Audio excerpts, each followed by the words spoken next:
মধ্যপ্রাচ্যের উত্তপ্ত মরুভূমিতে এখন নতুন যুদ্ধ। তবে এবারের লড়াইটা শুধু ইরান আর ইসরায়েলের মধ্যে সীমাবদ্ধ নেই।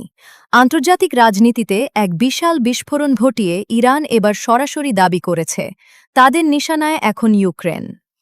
দুবাইয়ের একটি গোপন ঘাঁটিতে ইউক্রেনের তৈরি অত্যাধুনিক অ্যান্টি ড্রোন সিস্টেম ধ্বংস করার দাবি করেছে তেহরান। কিন্তু প্রশ্ন হল, হাজার মাইল দূরের ইউক্রেন কেন ইরানের টার্গেটে পরিণত হল? এটি কি কেবল একটি সামরিক অভিযান, নাকি বিশ্বশক্তির নতুন কোনো মেরুকরণের সংকেত?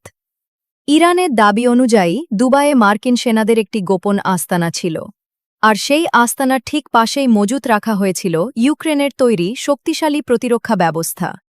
ইরান বলছে তাদের নিখুঁত হামলায় সেই গুদামটি পুরোপুরি ধূলিসাৎ হয়ে গেছে। শুধু তাই নয়, তেহরানের পক্ষ থেকে জানানো হয়েছে এই হামলায় ইউক্রেনের প্রায় ২১ জন সেনা বা কারিগরি বিশেষজ্ঞ নিহত হয়েছেন। ইরানের প্রতিরক্ষা বিশেষজ্ঞরা বলছেন এই কেন্দ্রটি থেকে মূলত ইরান বিরোধী কার্যক্রম পরিচালনা করা হচ্ছিল এবং ইরানকে চাপে রাখতে ইউক্রেনীয় প্রযুক্তি ব্যবহার করা হচ্ছিল। ইরানের এই চাঞ্চল্যকর দাবিকে সরাসরি মিথ্যা এবং ভিত্তিহীন বলে উড়িয়ে দিয়েছে কিয়েভ। ইউক্রেনের পররাষ্ট্র মন্ত্রণালয় বলছে এটি ইরানের একটি ডিসইনফরমেশন ক্যাম্পেইন বা অপপ্রচার, কিন্তু বিশ্লেষকরা এর পেছনে অন্য এক কারণ দেখছেন। রাশিয়ার বিরুদ্ধে যুদ্ধে ইউক্রেন যে অ্যান্টি ড্রোন প্রযুক্তি উদ্ভাবন করেছে তা এখন উপসাগরীয় দেশগুলোর কাছে বেশ জনপ্রিয় হয়ে উঠছে।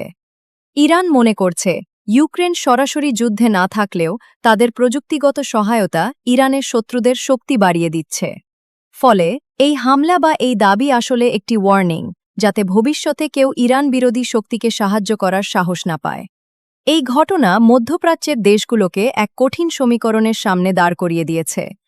সৌদি আরব, কাতার বা সংযুক্ত আরব আমিরাত একদিকে যেমন আমেরিকার মিত্র, অন্যদিকে ইরানের সরাসরি হুমকির মুখেও তারা থাকতে চায় না।